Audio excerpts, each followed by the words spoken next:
Estamos aqui para dar voz ao povo, em defesa dos cidadãos, pela dignidade humana. Todos temos deveres, mas também todos temos direitos. Será que existe justiça? Isto é o povo a falar.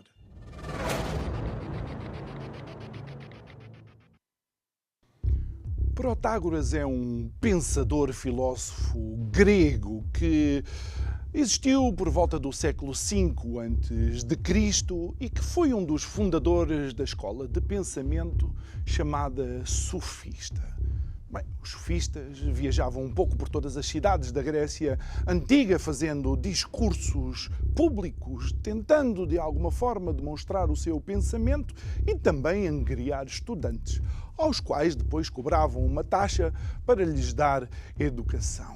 E uma das frases que ficou famosa na escola sofista é precisamente uma frase de Protágoras, que dizia que o homem é a medida de todas as coisas. Das coisas que são enquanto são e das coisas que não são enquanto não são. Boa noite, meu nome é João Nuno Pinto e isto é o Povo a Falar. Estou consigo de segunda a sexta-feira, neste mesmo horário, emissão em simultâneo, Curiacos TV e Rádio Vida 97.1. E o tema deste mês, Tágites. As musas ou ninfas inspiradoras de Camões. E porquê é que isto é importante? Bom, é porque a questão atual é quais são as nossas fontes de inspiração. De onde é que nós recebemos as ideias da nossa visão do mundo? Mais ainda, de onde é que recebemos a informação que nos leva à ação? E isto acaba por ser importante porque, de alguma forma, a escola sofista apontou para o relativismo. Foi a primeira escola de pensamento que começou a dizer, atenção, tudo é relativo. Esqueçam lá as verdades e os valores absolutos. Mas foi a primeira escola de pensamento que, efetivamente, quebrou a ligação do homem ao divino. Lembra-se da frase de Protágoras? O homem é o centro de todas as coisas? Pois bem, que tipo de homem? O homem da América segregacionista? O homem da África do Sul do apartheid? Ou então o ex-libris de um determinado tipo de homem, como sempre, centro de tudo, o homem que ansiava Adolfo Hitler ter na Alemanha? E se tudo é relativo, então aquilo que eles fizeram também não é bom nem mau. É relativo. Digo eu que não percebo nada disto.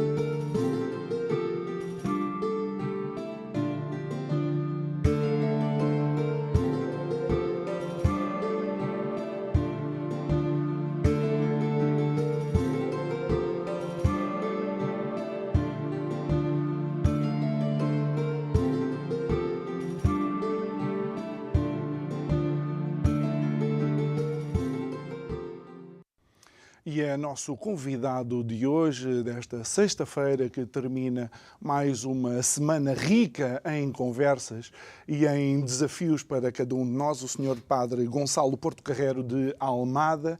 Ele é licenciado em Direito, doutorado em Filosofia e é também sacerdote da Opus Dei. Muito boa noite, muito obrigado por estar aqui connosco, Sr. Padre, e efetivamente, aparentemente, nas sociedades atuais, parece que cada vez mais tudo é relativo. Certamente. Muito obrigado pelo seu tão amável convite. Muitos parabéns por este programa, que gosto sempre de ver e com ele aprendo muito.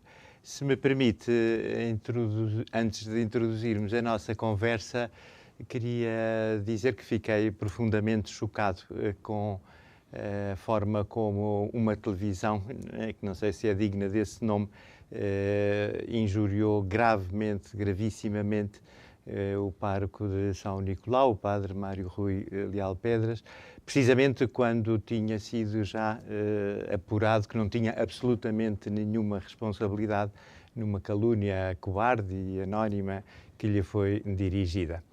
Por isso, já que estou na televisão também, as minhas primeiras palavras são de solidariedade para com ele e de absoluto repúdio por esse tipo de jornalismo que, infelizmente, é indigno de uma tão nobre profissão como aquela que é a dos comunicadores, indigno também do nosso país.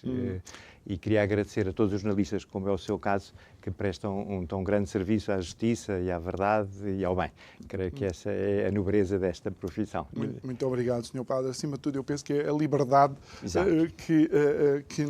e liberdade que é, de facto, de alguma forma, até quase a tábua final de salvação do divino. Porque Sim. O divino coloca no homem, olha, vida e morte. Agora escolhes. De maneiras que esta quebra filosófica que há, esta quebra de pensamento entre valores absolutos e aquilo que é relativo, e que cada vez vemos no dia de hoje o homem sendo o centro de tudo, inclusive contra aquilo que a ciência, a biologia, o pensamento, a lógica nos traz, deve nos preocupar? Sem dúvida. Achei muito interessante a sua introdução e felicito também por isso, até porque, de facto, a minha tese de filosofia foi sobre Aristóteles. E Aristóteles é precisamente um dos pensadores que combate com mais eficácia e com mais autoridade os sofistas. Né? Sofistas esses que estão hoje muito representados na nossa sociedade por um discurso que não procura a verdade, que não procura o ser, mas que procura apenas a persuasão, procura apenas convencer as pessoas, mas muitas vezes até à margem daquilo que é a realidade. Aliás, achei curiosa a sua frase, porque dizer que tudo é relativo é um contrassenso, é uma contradição, porque se tudo é relativo, a própria frase nega-se a si mesma, não é? Já está aí uma contradição nos termos, há uma falta de lógica interna. E eu acho que o são pensamento filosófico, mas também o são pensamento teológico e científico, tende precisamente a isso, a esclarecer aquilo que é a verdade e dar a conhecer a verdade, porque é a verdade que nos faz livres, não é? É a verdade que nos realiza, é a verdade que, de facto, nos predispõe para irmos ao encontro daquilo que é o nosso sentido e o sentido da nossa vida. E o Sr. Padre, porquê é que pensa que as sociedades modernas, ou seja, sociedades inclusive onde a preocupação económica não está na primeira linha das mesmas, que têm esta tendência para cada vez mais personalizar o ser humano, ou seja, eu vou ser aquilo que eu quiser ser, independentemente dos tais valores absolutos que são, creio eu, que existem. Claro. Suponho que há uma certa fuga, não é, a essa realidade, talvez por um conceito errado da liberdade. Ou seja, se eu admito a existência de um ser supremo, vamos chamá-lo assim, alguém que determina, de certo modo, a vida do mundo, alguém que pode ter também alguma influência no meu destino, que me pode castigar ou que me pode premiar, que me proíbe aquilo que está mal, ao mesmo tempo que me manda fazer o que está bem, eu posso me sentir diminuído na minha liberdade, na minha autonomia. Já não sou tão independente, já não sou tão autónomo, já não sou tão livre. E, portanto, eu creio que há uma mentalidade contemporânea que vê em Deus um inimigo, vê em Deus alguém que limita a minha liberdade e, portanto, alguém que não me interessa. Eu, para ser livre, tenho que afastar essa presença. Mas não parece paradoxal, porque eu creio que Deus é precisamente o ex-libris da liberdade. Ou seja, um ser poderoso que podia transformar a minha vontade à vontade dele e não o faz, é um ser que permite aos outros liberdade. Exatamente. Mas ainda, Deus criou o homem à sua imagem e semelhança precisamente porque o criou livre. Não é? Porque só a liberdade nos faz capazes do amor e só o amor nos pode levar a Deus. Isto é interessante e não estamos a tornar a conversa religiosa, mas estamos a colocar no contraponto daquilo que é relativo. E, por exemplo, se formos falar em liberdades individuais, se tudo é relativo, eu vou fazer aquilo que estiver de acordo com o meu interesse e de acordo com aquilo que eu quero alcançar, independentemente do que eu possa prejudicar os outros. Exatamente. O relativismo é perigosíssimo precisamente por isso, não é? Ou seja, ao não existirem barreiras, e agora no nosso país acabamos por atravessar mais um limite perigosíssimo, que é o respeito pela vida humana inocente, não é? Essa devia ser uma marca que nos deveria impedir, né, de avançar. E a própria Constituição o diz, não é? E o diz em termos que são inequívocos. Inequívocos. Não é? Mas, infelizmente, não houve coragem para recordar o texto constitucional, nem sequer houve coragem para reformular a Constituição, não é? Podia haver pessoas, grupos, que dissessem, bom, muito bem, nós achamos que este princípio já não é válido, nós vamos propor uma reforma constitucional para que a vida humana passe a ser violável. Ou pelo menos não se diga que é inviolável. Né? Mas não se fez isso, mas pela porta do cavalo introduziu-se uma lei que contradiz abertamente esse preceito constitucional, que honrava o nosso sistema jurídico e que acaba por ser agora desprezado de uma forma, de facto, que não é certa, que não é correta. E, Sr. Padre, olhando para o nosso sistema de ensino, para a educação, para os jovens, algo que sempre nos causa alguma esperança é olhar para a juventude e colocar na juventude a capacidade de virar a página. Mas quando olhamos para determinados setores, nomeadamente para a política, nós vemos que, infelizmente, eles são formatados numa determinada direção. Talvez, creio que a juventude, claro, como não se pode dizer, porque eu acho que seria também ingênuo dizer que todos os jovens são bons, como também seria disparatado dizer que todos são maus. Entre os jovens, há como entre os maduros e os velhos, bons e maus, como é lógico, não é? Mas talvez a juventude tenha uma maior capacidade de sonhar, não é? E tenha uma maior capacidade também de acometer projetos ambiciosos. No nosso país vamos ter muito em breve, se as quiser, as Jornadas Mundiais da Juventude. Aliás, jovens do mundo inteiro vêm a Lisboa para estar com o Papa Francisco e vai ser, com certeza, uma experiência ótima, também porque são pessoas que estão empenhadas em mudar o mundo, em mudar a sociedade, criar uma sociedade mais justa, uma sociedade mais cristã, uma sociedade mais digna, uma sociedade mais verdadeira, mais feliz.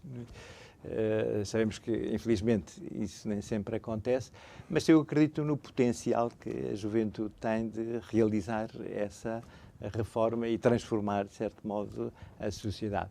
Sem nunca esquecer uma coisa que é importante: a transformação da sociedade depende da nossa transformação. Não é? Santo Agostinho dizia que já no tempo dele havia pessoas que se queixavam porque estes tempos são muito maus. E ele dizia, não são assim tão maus como isso. Gostavas de ter vivido no dilúvio? Era uma das Exatamente. E depois ele dizia uma coisa muito interessante que é bom também, que mais do que nos queixarmos, que é sempre uma coisa estéril, né? Temos é que pensar, os tempos são em função daquilo que nós formos. Se nós somos maus, os tempos são maus. Mas se nós formos bons, os tempos serão bons. Somos nós que fazemos os tempos serem bons ou serem maus. E o que importa é isso mesmo. É inclusive, e creio que, até porque estamos a falar das Tágides e de alguma forma de Camões, creio que há uma passagem que mais ou menos, quando o homem é fraco... Exatamente. Sim, eu acho que é interessante também nós termos modelos inspiracionais. Não precisamos... E até é curioso porque a Igreja sempre o fez de uma forma muito clara, sobretudo através da vida de Cristo, não é? Que é o principal exemplo a que somos convidados a seguir e a imitar, também através da vida dos santos. Não é? E, de facto, nós temos uma panóplia de santos muito grande. Estamos, não em vão, no mês dos santos populares. Não é? Já festejamos o nosso Santo António.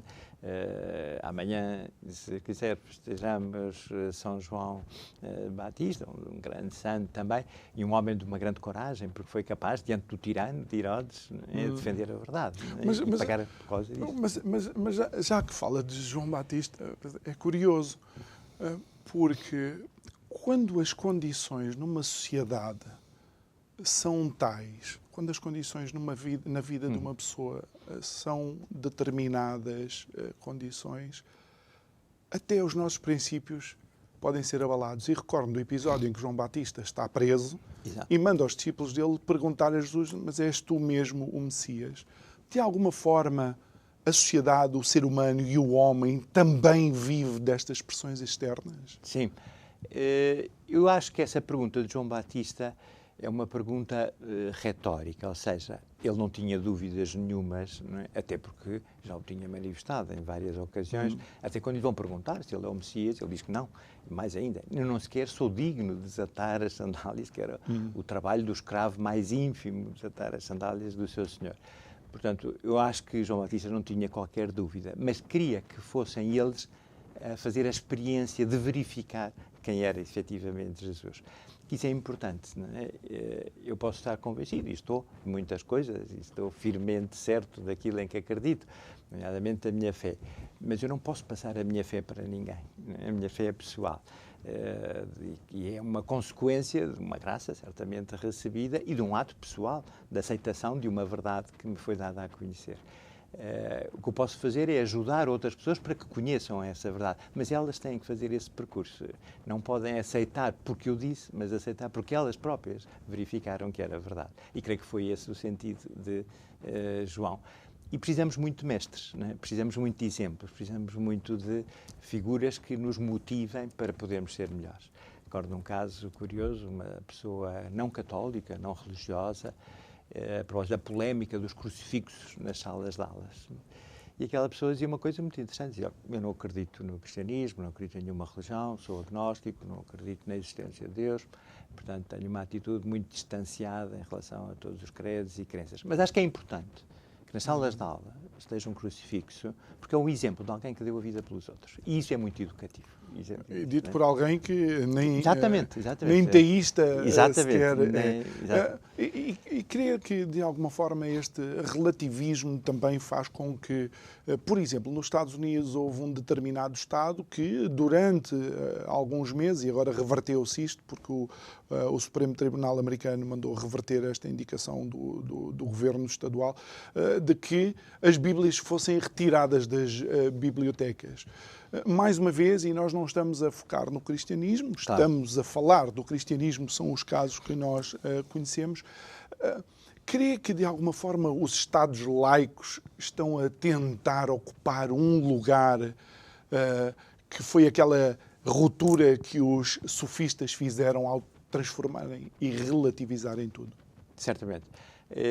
O Estado seja independente das religiões, a mim parece-me bom, não é? Não gosto de Estados confessionais, porque entendo que o Estado não o deve ser, e aliás, isso é um dos princípios, aliás, do Evangelho, dai a César o que é de César e a Deus o que é de Deus. E olhamos para a história e aprendemos isso também com... Certamente. Outra coisa é a sociedade. A sociedade não é laica, a sociedade é religiosa. Também há, com certeza, pessoas que não têm nenhuma religião. Mas o Estado tem que olhar para a sociedade como ela é e não querer formatá-la em função da sua própria ideologia. Isso é o laicismo. Ou seja, o laicismo é uma falta de respeito pela liberdade religiosa dos cidadãos, que têm direito a ter a religião que quiserem. E o Estado deve respeitar esse exercício de um direito fundamental. O laicismo não respeita, não é, esse direito, antes, pelo contrário, quer substituir, não é, a religião por uma espécie de religião do Estado, né? Que muitas vezes é imposta e imposta até violentamente. Mas isto aqui então leva-nos às fontes de inspiração, porque quando olhamos para a televisão, o Estado tem incontáveis horas a entrar pela casa das pessoas, mas as outras vozes nem por isso. O quão importante é as pessoas retomarem hábitos como os de leitura, procurar autores, até lerem eventualmente autores que não gostem, terem um espírito crítico em relação à informação que recebem. Acho isso fantástico e acho isso muito importante. Sabe que eu assisti a 10 segundos dos Morangos com Açúcar e chegou, porque era um rapaz a falar com uma rapariga. O rapaz dizia, gostava de casar contigo. A rapariga responde, mas casar, isso não interessa, não é? Isso é só um formalismo, isso é só um papel, o que interessa é o amor. E o rapaz, não, mas eu gostava de casar, como os nossos pais casaram. Não, mas isso não tem importância nenhuma, o que importa é, de facto, aquilo que nós sentimos. E depois o rapaz diz, pois é, tens toda a razão. Quer dizer, em 10 segundos deu-se cabo de uma instituição. sem contraditório, sem se pensar o que é que está a dizer. Eu vou experimentar fazer isso ao banco. Vou pedir um empréstimo e não vou assinar os papéis. Exato, vou dizer, não, não exato, preciso. O que exato. interessa é Exato, a vontade. exato. Vocês têm vontade de emprestar. Eu Exato, tenho exato. vontade. E sai lá comigo. Não é? Exatamente. Isto não é o relativismo, não é Claro, isto. total. E então, por acaso, uma vez uma pessoa que me veio com esta argumentação e disse, acho ótimo, mas então, quando começares a trabalhar, também não faças contrato de trabalho. Isso é uma hipocrisia, isso é um papel, isso é um formalismo. Tu vais trabalhar quando quiseres e depois o chefe paga-te quando quiser. Quando ele quiser não também. é? E já está. Não, isto não quero.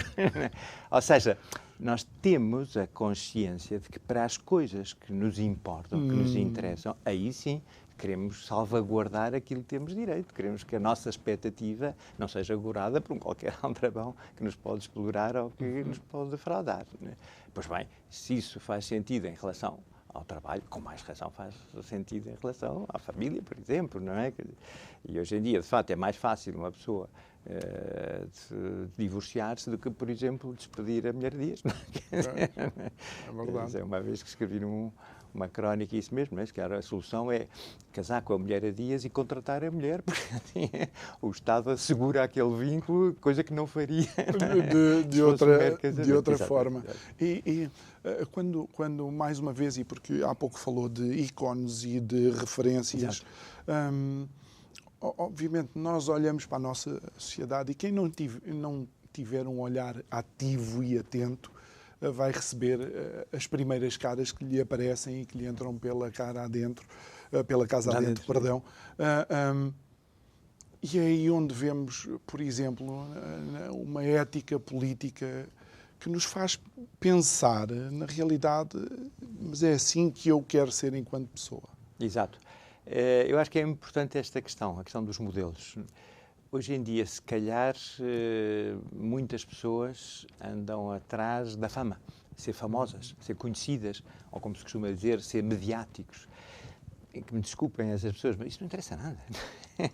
Se eu sou mediático porque fiz um crime, não é? E sou conhecido por ter feito crime, isso é a coisa pior que pode acontecer. Barrabás também ficou na história. Exatamente, não é? Barrabás ficou na história. E até é perigoso. Eu acho que, por exemplo, a publicidade que se dá aos assassinos, porque o são, que matam crianças nas escolas nos Estados Unidos, muitas vezes pode provocar copycats. Exatamente. Quer dizer, um miúdo qualquer que desgraça a vida de não sei quantas pessoas, desgraça também a sua própria vida para ser notícia. Não é? Para ser famoso, para ser agora, um dia. Até no Brasil já aconteceram 2 casos num curto espaço de tempo. Acho isso absolutamente horrível. E acho que também que é um sinal negativo que a sociedade está a dar. Ou seja, acho que o importante não é ser famoso, o importante não é ser conhecido, o importante não é ser mediático, o importante não é estar nas redes sociais. O importante é fazer outras pessoas felizes, não é? E contribuir para a sua felicidade, e contribuir para o seu conhecimento, e contribuir para que possam elas também ser úteis na sociedade em questão. Isso é que é o importante. Mas acha que vivemos numa sociedade que pensa menos? Sim, acho que sim. Acho que sim, porque a pressão mediática é grande, a capacidade crítica é pouca, a capacidade de análise é pouca também. Por exemplo, o estudo da filosofia é um estudo que está praticamente retirado do ensino e a filosofia ajuda a pensar. É importante que nos ajudem a pensar, é importante que nos ajudem a refletir, é importante que nos ajudem a ter uma atitude crítica, uma mentalidade analítica diante das coisas. Hoje em dia, de facto, favorece muito uma obediência quase servil. E até há um pouco a ideia que quem não alinha com o pensamento politicamente correto é um alvo a abater, ou pelo menos a silenciar. Obviamente isto vai ter repercussões nas futuras gerações. Isto aliado aos avanços tecnológicos e à velocidade com que esses avanços estão a dar, nós podemos antecipar um cenário estilo Blade Runner, uma distopia, num curto espaço de tempo? Eu não sou pessimista, antes pelo contrário, sou otimista. O otimismo é o realismo da fé. Portanto, não posso ter outra atitude e espero que as coisas vão de evoluir sempre para o bem. Mas acho que não podemos ficar de braços cruzados e acho que é muito importante por exemplo, que as famílias tenham uma atitude mais ativa, nomeadamente dos pais, em relação à formação dos seus filhos. E, sobretudo, a formação dos valores dos filhos, a formação daquilo que faz com que os filhos, de facto, se movam, e aquilo que os motiva, aquilo que os move, sejam, de facto, princípios válidos. E como é que os pais podem fazer isto, nesta rame-rame e nesta velocidade quase hiperbólica ou hipersónica, aliás, do dia-a-dia? Sim. Não é fácil porque o tempo também é escasso, não é? E muitas vezes acontece que os pais são os que estão menos tempo com os filhos. Há um episódio que eu gosto de contar de um casal inglês que estava em Hong Kong, ambos a trabalhar, tinham um filho muito pequenino e o filho ficava todo dia entregue a uma pessoa que ia tomar conta dele, uma pessoa chinesa que tomava conta da criança. E os pais tinham muita pena porque, de facto, a criança não dizia nada, já tinha idade para dizer qualquer coisa e não dizia nada. Até que há uma altura em que vão à casa deles um casal chinês, está um bocadinho com o bebê, já tinha 1 ano ou 2, ou coisa que vai e diz, que engraçado, o vosso filho diz tudo. Diz tudo? Nós nunca ouvimos sequer uma palavra. O que acontece? Dizia tudo em chinês. Porque quem é que ele conhecia? A pessoa que estava todo dia com ele. Os pais só apareciam ao fim do dia. Não é? Portanto, eu acho que com as nossas crianças e os nossos jovens acontece isso também. Eles estão todo o dia entregues aos professores, estão todos os dias entregues à televisão, todos os dias entregues às redes sociais, estão todos os dias entregues aos filmes, às séries que vê. Vamos nós, pais, pensar que em 10 minutos, um quarto de hora, 20 minutos de uma refeição, que vamos contrariar tudo isso? É muito difícil. É uma utopia, quase, achar que... O que é que eu acho? Acho que é importante os pais não terem medo de falar com os filhos, acompanhar a formação que os filhos têm, saber o que é que lhes foi dito e ajudá-los a pensar por eles próprios para que saibam discernir o que está bem e o que está mal e saibam fazer as opções corretas. Até porque, de alguma forma, algo que vamos ouvindo com muita frequência é que a escola, se por um lado houve uma época em que era fortemente teológica, agora é fortemente ideológica. Exato. Pensar que a escola é neutra é uma ingenuidade. Sem dúvida, totalmente. E por isso acho que os pais têm que procurar aquelas escolas que estão de acordo com a sua própria formação e com o seu próprio modo de pensar, porque senão vão ter os filhos formatados por uma ideologia que essa escola aparentemente indiferente, porque não é, lhe está a inculcar. Uma outra questão que o relativismo levanta, até porque o relativismo é o relativismo ético ou moral, mas também há o relativismo científico, que agora, com os avanços na ciência e na medicina, permitem coisas que, paradoxalmente, contrariam a ciência e a medicina de alguma forma. Como é que o Sr. Padre lê isto, esta questão de quase aquilo que é biologicamente inato pode ser alterado? Pois. Há um caso muito curioso que nos remete para uma experiência desastrosa, que foi a experiência dos campos de concentração nazis. Nos campos de concentração nazis houve médicos, vamos chamar-lhes assim, que faziam experiências com os detidos, não é? Coisas que absolutamente desumanas, cruéis, muitos morriam nessas experiências, outros houve que ficaram com a sua saúde abalada para sempre por esse motivo. Quando terminou a Segunda Guerra Mundial, e graças a Deus foi possível restabelecer a paz, pôs-se a questão, o que é que vamos fazer com os resultados destas experiências científicas? Porque, por um lado, já estão feitas, não é? Esses resultados podem ser benéficos para a ciência, podem nos dizer coisas que de outra forma não podemos obter. Mas também é verdade que se nós vamos aceitar estes resultados, estamos de alguma forma a legitimar o processo através do qual se chegou a estas conclusões. E prevaleceu esta segunda hipótese? Não. Isto tudo vai ser... Tudo para o lixo. Tudo para o lixo. Porque não podemos legitimar atitudes e comportamentos que são contra a dignidade humana. Nunca, em caso nenhum, se pode fazer isso. Eu acho que isso é importante. Desculpe interromper, mas as nossas conversas são mesmo assim. É interessante o Sr. Padre dizer isto, porque se retirarmos os valores absolutos, dizer que essas experiências foram más não significa absolutamente nada. Claro, exatamente. A verdade é que o mal ou o bem, enquanto valor absoluto, existe, mesmo que o Hitler tivesse conseguido conquistar todo o mundo e nos tivesse feito uma lavagem cerebral, ainda assim aquilo que aconteceu nos campos de concentração é efetivamente mau. Exatamente. E isso é muito interessante porque, como sabe, o processo de Nuremberg, em que julgou e condenou alguns dos principais dignitários, digamos, do regime nazi, quer políticos, quer militares, encontrou-se com um problema, porque há um princípio básico no direito, que é o princípio da legalidade, e muitas vezes estes políticos e estes militares agiram em função de ordens que tinham recebido e deviam a obediência aos seus chefes. Portanto, estavam a ser julgados por crimes cometidos que o não eram quando os cometeram. Portanto, um pouco à margem daquilo que o princípio da legalidade exige. Não é? Eu não posso ser culpabilizado por uma coisa que, quando eu a fiz, não era crime, não era delito. Não é? Se agora estacionei o carro aqui à entrada, não é? E era possível. E se agora, entretanto, põem lá um sinal de proibido de estacionar e multam-me, eu não sou responsável porque, quando eu estacionei, era lícito fazê-lo naquele lugar. Prevaleceu, no entanto, o entendimento de que há certas atitudes, há certos crimes que, pela sua gravidade, não podem nunca ser relativizados. Se eu, como chefe de esquadra, embirro com o meu vizinho e digo a um agente da minha esquadra, vai lá multar aquele carro que está à porta daquela casa, o agente pode não saber qual é a razão e pode fazê-lo. Mas se eu disser ao agente, agora vais aí para a porta da esquadra e metralhas a todas as pessoas que estão a passar, ele tem a obrigação de desobedecer, porque isto nunca pode ser legítimo. Isto é sempre um crime, não é? Por mais que eu seja autoridade, por mais que ele me deva obediência, eu nunca posso aceitar isto. E é exatamente isso, estamos a chegar ao absoluto, não é? A vida humana inocente é um absoluto que há que respeitar, não é?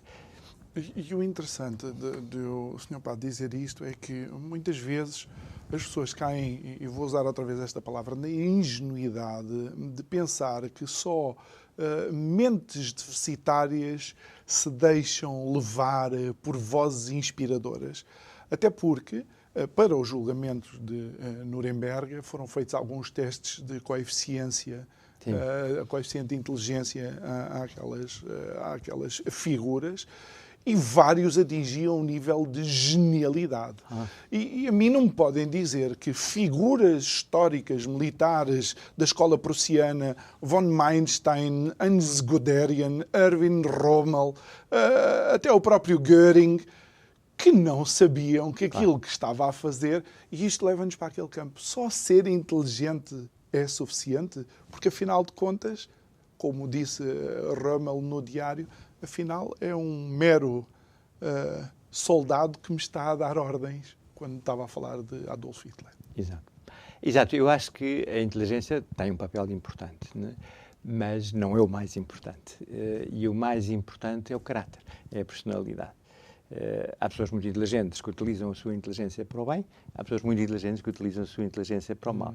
Por isso não basta ter inteligência, nem o mais importante é ser muito inteligente. O mais importante é procurar o bem e realizá-lo. Isso é aquilo que dá dignidade ao ser humano. Acredito que alguns possam ter sido ingênuos no início daquela aventura do nacionalsocialismo, mas também há um pecado grave, não é? Se permite a expressão. Claro. Sabe como é? Um padre tem tendência a usar estes termos. Não é? Há um pecado grave, há um pecado gravíssimo que é intrínseco ao totalitarismo, como o nacionalsocialismo ou como o comunismo, não é? Que é o indivíduo não conta, o que conta é o todo. Se eu corto uma unha, qual é o problema? O que interessa é o meu bem, não é? Portanto, cortar uma unha não se justifica por si própria, justifica-se na medida em que a mim me convém. Se aquela unha já me está a incomodar, eu corto a unha e não há problema nenhum por isso. É com esta lógica que um regime totalitário elimina o indivíduo. Aquele indivíduo não é nacional-socialista, aquele indivíduo não é comunista, aquele indivíduo não apoia o Estado, aquele indivíduo é uma voz crítica. Não, isso é um tipo a eliminar. Mas temos que possamos também chegar a uma espécie de democracia formal totalitária no seu modo de proceder. Porquê? Porque há ataques à liberdade de imprensa, porque há ataques à liberdade religiosa, porque há ataques à liberdade de pensamento. Agora, por exemplo, uma nova lei quadro das ordens profissionais é muito perigosa, pretende-se tirar às ordens a capacidade estatutária que tinham de se organizar em função daquilo que são os seus próprios princípios éticos. Para quê? Para que não haja médicos que digam que são contra a eutanásia, não haja médicos que digam que são contra o aborto, ou não haja juristas que sejam contra princípios que vão contra as suas convicções. Isto é a mão do Estado, que está a tornar cada vez mais totalitária a nossa sociedade e a excluir todos aqueles que não pensam de acordo com uma cartilha, que é uma cartilha ideológica. E sabe que anteontem, na minha nota introdutória, eu dizia que eles já não nos deixam ler livros e não nos deixam escrever determinadas coisas qualquer dia. E por causa da inteligência artificial, eles vão ser capazes até de nos limitar o pensamento. Acha que isto é um futuro assim tão de ficção científica? Ou pode até acontecer?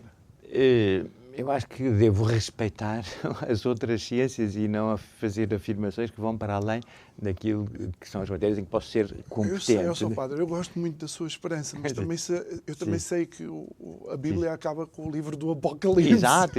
Não quero estar a ser apocalíptico. Exatamente, sim. Mas a tendência do homem é, de facto, cada vez mais alguns controlarem... Sem dúvida.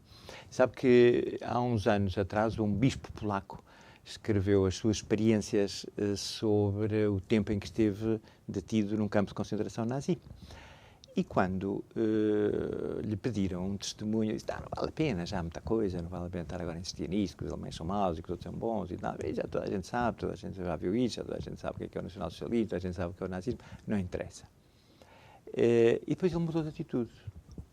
Ele disse, não, vou escrever. Sabe porquê? Aqui o importante não é quem são os maus nem quem são os bons. Aqui o importante é saber que isto aconteceu no continente pretensamente mais culto e no país mais culto do continente mais culto. Quer dizer, se nós sabemos que alguns no terceiro mundo houve uma guerra e morreram tal pessoas, claro que isso nos penaliza, mas pensamos, bom, coitados, são subdesenvolvidos. Não, isto aconteceu num país subdesenvolvidíssimo. Não é? E, no entanto, pode acontecer. O que é que isto quer dizer? Todos nós somos suscetíveis de fazer o mal. Mas é interessante o Sr. Padre dizer isto, porque, mais uma vez, e vou usar algo que aconteceu, que está a acontecer neste momento, e que, de facto, é uma tragédia, e que nós mencionámos há pouco antes de ir para o ar, que é o relativismo daquilo que é a importância que colocamos a certas coisas. Ok, morreram 5 pessoas muito bem-sucedidas, ricas, com uma vida, tirando o mais jovem, não é? Mas com uma experiência de vida vasta, num submarino. Estavam lá todas as cadeias de televisão, abriram-se noticiários com isto, constantemente em cima disto. Mas nesta mesma semana, ou a semana passada, creio que morreram quase 200 pessoas a tentar atravessar o Mediterrâneo. Exato. Isto também mostra o relativismo das sociedades. Sem dúvida. De facto, claro, o Santo Padre, como sabe, é muito sensível a esta temática e tem falado inúmeras vezes deste drama, mas é uma voz isolada. Não é? É uma voz que praticamente ninguém atende, que ninguém ouve. Não é? E o mais grave é isso mesmo, é que nós podemos estar insensíveis a estes dramas, não é? Porque há pessoas que morrem de fome. Não é? Há pessoas que não têm casa, há pessoas que vivem em condições absolutamente desastrosas e às vezes nós já não damos importância a isso. Isso é horrível. Quer dizer, termos conseguido criar uma cultura da indiferença para este tipo de dramas e depois, de facto, se calhar, talvez até para nos justificarmos, seguimos outros dramas, que também o são, certamente, e todos nós temos muita pena por essas vítimas dessa experiência, mas não é uma coisa comparável, não é? É uma coisa completamente diferente do outro drama, porque eram pessoas coitadas que estavam a atravessar o Mediterrâneo, por uma questão de sobrevivência, não é? E que foram coitadas, não é? Todas massacradas, não é? Por esse naufrágio de dimensões brutais. Não é? E o mais extraordinário, creio que, e agora vou emitir a minha opinião, não é?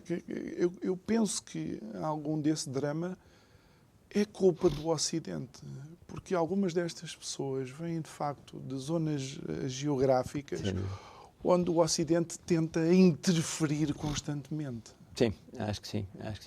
E eu acho que é muito interessante, que cá podemos dizer que essas pessoas que vêm para a Europa São pessoas que fogem de situações difíceis nos seus países, onde não há liberdade, onde não há condições económicas. Eu acho que é muito interessante também pensarmos que essas pessoas que procedem de outros países, no fundo, reconhecem na Europa um poder, não é? E reconhecem na Europa também uma cultura que os atrai. A verdade é que é para aqui que eles vêm, exatamente, não é? Eu acho que era muito interessante também, respeitando com certeza a liberdade religiosa, também dar-lhes a entender que a Europa é a Europa por causa do cristianismo. Não é? O Papa Bento XVI, saudoso Papa, não é?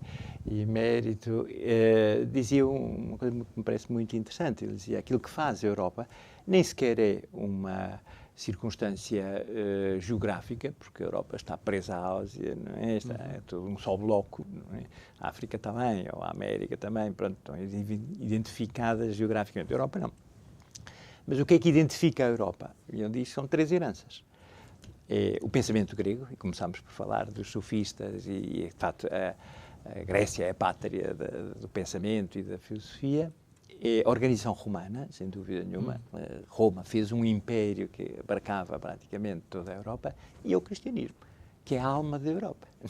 Se nós somos o continente dos direitos humanos, nós somos o continente da liberdade, nós somos até da democracia, é precisamente pela influência que teve o cristianismo na forjação da nossa cultura e da nossa identidade. Eu acho que é muito interessante que não termos receio de fazer ver a essas pessoas que nos procuram qual é a razão do nosso sucesso. Não é uma questão racista. Não é? Nós somos iguais aos outros, não é? Somos todos iguais, somos todos igualmente seres humanos. Sim, não é? Mas tivemos uma sorte, recebemos um legado que nos permite criar uma sociedade mais justa. E quer queiramos, quer não, o cristianismo, enquanto instituição, alcançou aquilo que alcançou e também penou aquilo que outras instituições penaram, com maus representantes do cristianismo, com Exato. a instrumentalização Exato. também do próprio cristianismo, com objetivos não Sem tão dúvida. cristãos, Sem dúvida, sem dúvida. cristãos assim. Mas, e deixe-me lançar então com alguém que eu tenho a segurança de que gosta da humanidade e que quer ajudar a humanidade, a questão que é muitas vezes colocada em cima da mesa da repovoação da Europa. Mas vai aparecer outra vez aí o Saladin a tomar conta da Europa? É isso que está em questão? Ou temos que encontrar uma vivência harmoniosa entre todos? Eu acho que temos que ter uma política, digamos, de portas abertas e de acolhimento, até porque acho que as ideias racistas não fazem muito sentido, nem sequer historicamente. Nós, quando conhecemos a história de Portugal, sabemos que por aqui passaram os ostrogodos, e os vândalos, e os suevos, e os romanos, e passaram os árabes. O povo português tem muitíssimas fontes, não é, genéticas que também, de certo modo, todas contribuíram para o nosso enriquecimento. Mas acho que todos nós temos o direito a defender a nossa própria identidade. Portanto, se eu convido alguém para a minha casa, não é para que essa pessoa vá à minha casa destruir os meus móveis ou dar cabo do meu quarto. Portanto, eu acho que devemos dizer às pessoas que temos muito gosto em que venham viver connosco, temos muito gosto que façam o nosso país, estamos de portas abertas para os receber, mas temos também o direito de exigir respeito pela nossa cultura e pelos nossos valores. Mas de alguma forma não me parece que seja isso que seja emanado de Bruxelas para os países membros, não é? Talvez não. Talvez não. Há uma perda quase de identidade de todos os países. Pois e acha claro, que isso vai degradar a posição europeia? Talvez, eu acho que sim, Também por isso, porque o que eles esperam não é encontrar aqui uma réplica do país que deixaram, porque senão não o deixavam. O que eles esperam é aqui encontrar uma outra realidade. E, portanto, essa outra realidade que de facto existe, que somos nós, tem que se manter incólume, por assim dizer, justamente para os poder acolher e para não frustrar a sua expectativa. Se vamos fazer países tão inseguros e países tão atribulados, como são aqueles que procedem, então não serve nada vir para cá, como é óbvio. E também nos últimos tempos nós temos visto de alguma forma esta quase contrariedade paradoxal, ou este paradoxo na biologia. Ou seja, ainda ontem houve a notícia de que uma atleta transgénero ganhou uma prova ciclista nos Estados Unidos com 5 minutos de avanço em relação à segunda classificada. Isto não é preocupante, não devia ser preocupante para todos. E não estamos a ostracizar quem quer que seja, estamos a mostrar que, de facto, não há um patamar de igualdade. Sem dúvida, sem dúvida. Acho que estamos a chegar a esse caso que citou, e que não é o único, não é? Também é o caso de uma pessoa também transgénero, que foi para uma prisão das pessoas do género que ela se identifica, que depois violou uma série de pessoas que lá estavam.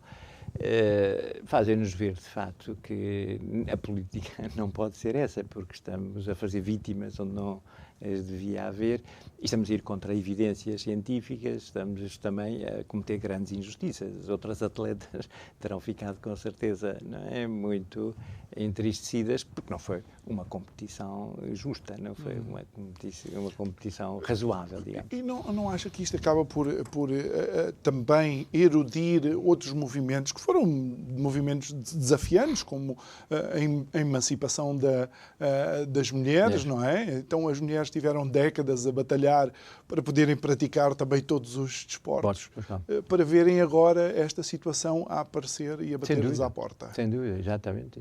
Quer dizer, no fundo isto inferioriza-as, não é? E no fundo isto retira-lhes aquela igualdade que tão custosamente adquiriram e ganharam. E acho que nós temos que ter a consciência de que a justiça não é a virtude de tratar a todos por igual. A justiça é a virtude de dar a cada um o que lhe compete, aquilo que é seu, não é? Portanto, faz todo o sentido que, em alguns desportos, pois haja uma categoria masculina e uma categoria feminina, porque o ponto de partida não é o mesmo. Depois, se o ponto de partida fosse exatamente o mesmo, não faria sentido. Se me dissesse que há um concurso literário para homens e outro para mulheres, acho que isso seria um disparate, não é? Porque, do ponto de vista dos dotes literários, homens e mulheres estão no mesmo patamar. Do ponto de vista físico, não estão, não é? Tanto quanto é possível afirmá-lo, de facto, há uma capacidade física acrescida, né, da parte dos homens, que não é acompanhada pelas mulheres. Pois também não temos equipas de futebol homens e mulheres, não é? Futebol feminino ou futebol masculino. Não faria muito sentido, não é? Portanto, eu acho que isso faz... E é por uma razão biológica, não é por nenhuma razão de discriminação. Uma razão biológica que leva a uma discriminação justa, porque nem todas as discriminações são injustas. Eu tenho que proteger uma criança, pois com certeza, porque é uma criança, não é? E, portanto, o seu menor desenvolvimento exige uma maior proteção, do ponto de vista da lei, das instituições sociais. É interessante, mas neste momento os pais, inclusive em alguns países, nomeadamente nos Estados Unidos, se a criança disser na escola que se identifica como uma rapariga sendo rapaz ou como um rapaz sendo uma rapariga, aquilo que é dito é que os auxiliares e os professores não devem mencionar nada aos pais e ajudar a criança na sua transição. Pois, suponho que algum psicólogo ou algum psiquiatra terá, com certeza, mais e melhores argumentos do que eu. Mas, do ponto de vista meramente humano, considero isso, de facto, uma coisa absolutamente infundada e preocupante, porque a criança precisa de certezas, nomeadamente em relação àquilo que é a sua própria identidade. Com certeza que tem que ser respeitada, mas tem que ser respeitada no sentido daquilo que ela é, daquilo que é a realidade do seu ser, daquilo que é a verdade sobre a sua própria existência, sobre o seu próprio estatuto, etc. Ainda agora há pouco tempo apareceu uma notícia de uma criança que se identificava com um gato. Eu creio que é desta semana. Exatamente, acho que sim. É um disparate, com certeza, não é? E acho que uma colega fez um comentário qualquer e acabou por ser... E a professora disse à colega que era desprezível pelo comentário que tinha feito, quando era um comentário óbvio, que não tinha nada de discriminatório para essa. E claro, que uma pessoa que diz que é um gato, é evidente que é uma pessoa que não está bem, não é? É uma pessoa que merece a nossa compaixão, que merece a nossa ajuda, mas obviamente não vamos, não é, dar importância a uma afirmação dessas, que contradiz uma evidência, qual é a natureza humana. Até o Sancho Panza avisava ao Dom Quixote que isto não são gigantes, isto parece que são moinhos. São moinhos de vento, exato. E, Sr. Padre, em 30 segundos, estamos quase a terminar o nosso programa, que atitude é que uma pessoa pode ter para manter a sua integridade? Muito bem, eu acho que é importante, por um lado, sermos muito positivos e termos muita esperança. São tempos desafiantes, são tempos de mudança, mas são tempos também muito bons, em que temos também muitos meios e graças a Deus, por exemplo, este canal e outros, não é? Fazem um papel extraordinário. Eu acho que é um tempo que nos obriga ao compromisso e à militância, né?